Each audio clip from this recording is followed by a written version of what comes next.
কত যে viral recipe করছি তারপরেও কেন ভাইরাল হতে পারছি না। আজকে তো ডিম যেটা ভাইরাল, ডিমের রেসিপি, ভাইরাল রেসিপি সেটাই করে নিচ্ছি, দেখা যাক ভাইরাল হতে পারি কি না। আসসালামু আলাইকুম, কেমন আছেন সবাই? আশা করছি ভালো আছেন। Welcome to my channel Shashi's basket. আমি ভাইরাল রেসিপি করছি কি না জানি না, কারণ ডিমের যে কাটিংটা সেটা আমি করেছি ভাইরাল রেসিপি দেখে, কিন্তু যে কারিটা আমি করছি সেটা আমি আমার মন মতন করে নিচ্ছি।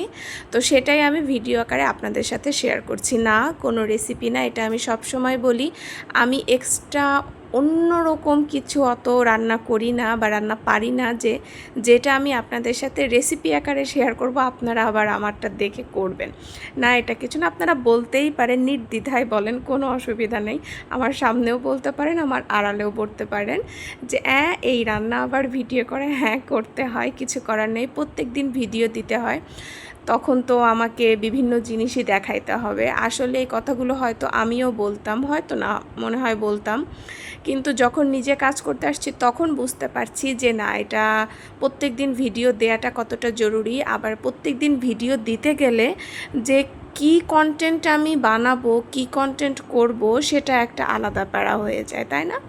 তো যাই হোক, আমি দেখলেন ডিমটা একটু ভেজে নিলাম। ডিমটা কিভাবে কেটেছি দেখেছেন। এর মধ্যে একটা কাটতে যে আমি একদম ঘুরায় ফেলছি, যদিও আমি একটু চেষ্টা করছি যে ওই ডিমটা সামনে না দেখা যায়, তারপর একটু একটু দেখা গেছে, মানে বেশি নাড়ানাড়ি করলে যা হয় আর কি।